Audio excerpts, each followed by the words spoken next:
poured too much cream in my coffee. Oh well, it's still delicious. Good morning. I'm here today to teach you how to make sourdough simply. If you have ever looked up online how to create, my kids are very loud, how to create a sourdough.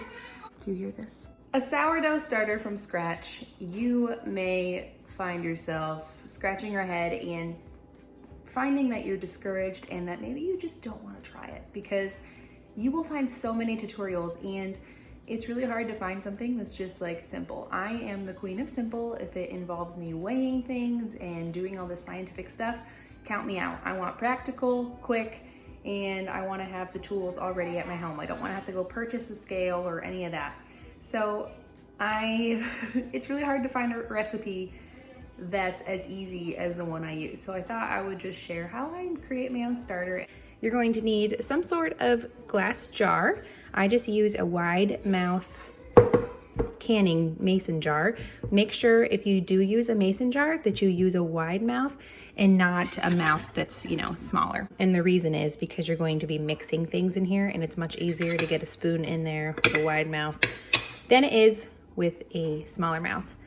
That's common sense. Anyways, you're going to need some flour. You can use all-purpose flour that is unbleached, but I just like using whole wheat flour, so my starter is whole wheat flour. It's from King Arthur. It's the 5-pound bag, and this lasts me quite a while. Get yourself a 1/2 cup measuring spoon, a coffee filter, or some sort of hand towel or tea towel to put over here lightly, and a wooden spoon. Wooden or rubber would work, and some sort of rubber band. Or if you don't have a rubber band, you can always use a seal. The seal that's actually supposed to go on here, that's just going to secure whatever you're putting on top of there. Okay, let's get started. I wanted to show you how to do this. Now this is my starter that I have already. It needs fed, and you can tell, but I will explain how to feed your starter as well. But if you were first getting started, let me grab a mason jar. So in this jar, to start your brand new starter, you are going to take 1 cup of flour and one cup of flour, that is flour, and 1 cup of room temperature water. I always have these jars filled up for my diffusers, so I can just pour and go, so they're always room temperature, so I just use that. That's all you need is 1 cup of flour and 1 cup of water. You put them in your mason jar, you stir them up. After you do that, you take a covering of some sort. You can use, this is 2 coffee filters, and you can maybe use the actual like ring, just something to hold it on. But your sourdough starter needs to breathe because it is going to be alive, literally living. It needs air to live. That is how you start your starter. It's that easy. It's 1 cup of flour, 1 cup of water. You want to wait 24 hours. Every time I talk, my kids yell. Every time. The next day, you want to wait 24 hours, and the next day, you're going to discard half. Now, I don't measure this out, guys. Like I said, I need something simple and easy. I just take my jar, dump half out, hold it back up, and it'll look about half, and we're good to go. The very first day that you create it, you're going to use 1 cup. After that, I just use 1/2 cup, always. Then I bump down to 1/2 cup flour, 1/2 cup water. And every single day, I always do mine around like 4 p.m. But right now it's the morning, so this little starter I have is going to be getting fed early today. That's fine. But you want to just wait 24 hours every day, discard half, then fill it back up with 1/2 cup flour, 1/2 cup water, okay? Every single day. And in about a week, you're going to have a bubbly, healthy starter. Now that's what this is. I already discarded half, and this is what's left. So what I need to do is a new bag of flour. So with my starter, I'm just going to take 1/2 cup of flour. This is what you'll be doing past day 1. Day 1, start out with a cup, okay? 1/2 cup of flour, and then 1/2 cup of room temperature or lukewarm water.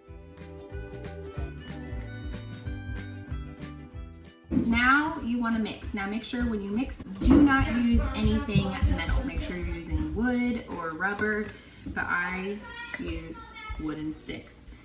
And you're just going to stir that starter around until it's well incorporated and you have no dry spots.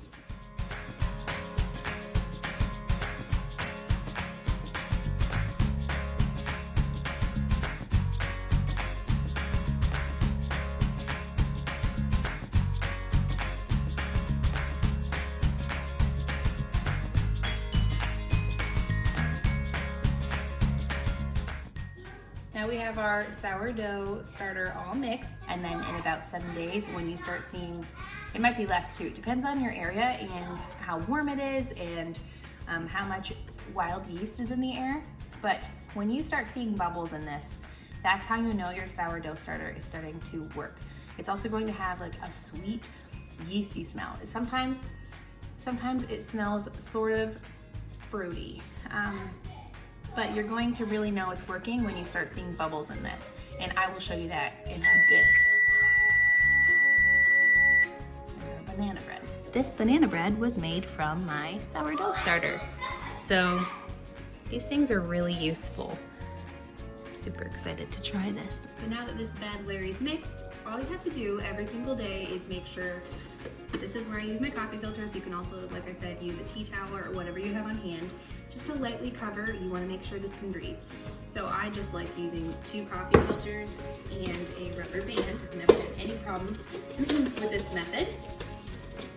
And you're gonna let it sit on your counter or in a warm spot. If your kitchen is really cold, maybe put it somewhere where it's warm or even inside a dark cupboard. Make sure it's not sitting in direct light. I would just leave mine in the corner of my kitchen. This is usually where my baby sits, and it will continue to grow. When you get past 7 days, every time you feed it, you're going to watch bubbles happen. So see where the line is? It'll double in size. And that is why every single day when you're feeding it, you need to discard half and then restart. Because if you don't discard, you're gonna end up with a massive amount of starter and it's going to overflow. And trust me, I've done it so many times. But also, when your starter is finally living and it's activated and working, you can bake with your discard. It won't feel like you're just wasting it. You'll be able to use that discard, and you'll also be able to use the starter if you'd like. I bake a lot with the discard. Like this morning, our heaters actually broke. That's why we're all wearing coats. It was 50 degrees when we woke up this morning. It's very cold. So I went ahead and grabbed our discard from our sourdough. I wish I would have recorded that process, but I had already done it by the time I started making this video. I used 1 cup of discard and then flour and bananas, and we have banana bread, and it also heated our house up. It's so useful. I will link below the recipes I have to use with your sourdough discard. I hope this made sense. I was sort of all over the place with my kids in the background. So I'm really sorry about that. But to recap, on day 1 of your starter adventure, get a cup of flour, all purpose. I use whole wheat. You can also use rye. You can use pretty much anything. I will say whole wheat flour, organic whole wheat flour is a no-fail. I've always used it. It's always worked. So I really recommend that. And it's gonna be better for you too. So 1 cup of whole wheat flour, or whatever flour you choose. Make sure it's unbleached and preferably organic. 1 cup of room temperature water. Mix it. The next day, 24 hours later, dump half of what's in there. Then you start adding half cup flour, half cup water. Mix it with the half of the starter that you started from the day before. Keep doing that until you see awesome bubbles in your sourdough starter and it has a yeasty, pleasant smell. It won't smell sour, it'll smell good. And then you've got a functioning sourdough starter. You can look online, Pinterest, Google, whatever. There are tons of sourdough recipes. I'll put some of my favorite ones below. There are lots of discard recipes. That's what I use a lot. And I also love to bake loaves of bread. So I will link those below in the description so you can see exactly what I use. and they're very easy. It's kind of the foolproof method that I use. There's no weighing flour or weighing your water. A lot of people do that, but guys, before people had scales, people were doing sourdough starters. You don't have to complicate it. And also, if you don't want to feed it every single day, once you get it alive, you have to go through like the week process to really get your sourdough started. But after that, you can put this in the refrigerator. It'll slow down the growth. So you can put it in for a week and just feed it once a week. You take it out, let it acclimate to your room temperature, and then discard half and feed it, just like you would. It's just, you hear these goofballs?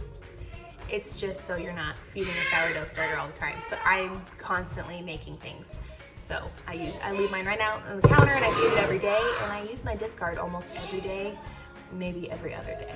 I'll be right back in about an hour or two, and I'll show you what my sourdough starter looks like when it's all bubbly. That way you'll be able to see exactly what I'm talking about when I says, oh my word, I have a brain. I'll show you what it looks like when it's nice and bubbly and ready. This is what it should look like at your end of your like 5 to 7 day time period. Okay, so it's 3 in the afternoon. I made that video this morning, probably at 10, but this is how your sourdough will look when it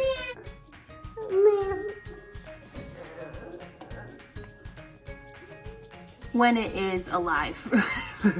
It'll look all bubbly, and that's how you know that the yeast, the wild yeast, is eating the flour, creating these beautiful bubbles. Yeah, it's awesome. So that's what it'll look like after a week, 5 to 7 days after you've started the feeding process. I hope this helps.